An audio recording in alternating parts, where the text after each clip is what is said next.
நீங்க கேட்ட கேள்வி மாதிரி தான். நம்மளுடைய வாழ்க்கை எதை நோக்கி போதுங்கிற ஒரு பயணத்துடைய முடிவு தெரியாம இருந்தா இந்த ரெண்டு பாதையை தெரிஞ்சிட்டீங்கன்னா போதும். அதுக்கு முன்னாடி பிலாலுடைய சம்பவத்தை சொல்றேன். பிலால் இப்னு ரபாஹ் மக்காவில் அடிமையா இருந்து அல்லாஹ்வுடைய தூதரோடு இஸ்லாமை ஏற்றுக்கொண்டு மதீனாவுக்கு வந்து அல்லாஹ்வுடைய தூதருடைய வாழ்க்கை வரை இருந்தவர். பிலால் இல்லாம மதீனா விழிக்காது இல்ல. பிலால் இல்லாம அல்லாஹ்வுடைய தூதரை விழிக்க மாட்டாங்க. அதானுடைய தலைவர் அவர். பிலால் அல்லாஹ்வுடைய தூதரோடு பயணித்தவங்க. அல்லாஹ்வுடைய தூதருடைய மரணம் அவருடைய வாழ்க்கையில மிகப்பெரிய இருளை கொண்டு வருது. அவருடைய வாழ்க்கையில மகிழ்ச்சியை மறந்தார். கவலை முழுக்க நிரம்புது. இதுவரை அல்லாஹ்வுடைய தூதருடைய மரணத்துல துவங்கினது அவருடைய மரணத்துடைய துவக்கம் வரை. ஆனா மரண நேரத்துல பிலால் சிரிக்கிறார்.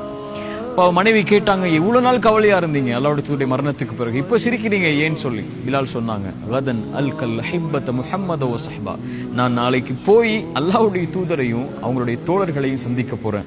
எனக்கு என்ன கவலை இன்னைக்கு இதுக்கு மேல்னு சொல்லி அவருடைய இலக்கை அவர் முடிவு செய்து வாழ்க்கையில போயிட்டு இருந்திருக்கிறாரு.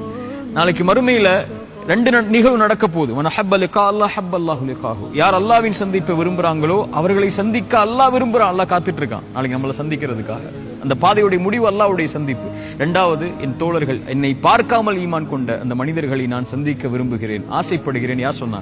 அல்லாஹ்வுடைய தூதர் சொன்னாங்க. பிலாலுடைய அந்த வார்த்தையை பொருத்தி பாருங்க. என்னுடைய இந்த வாழ்வு எப்படி இருந்தாலும் நான் போக போற பாதை அந்த மகிழ்ச்சிக்குரிய பாதை. அல்லாஹ்வும் அல்லாஹ்வுடைய தூதரும்.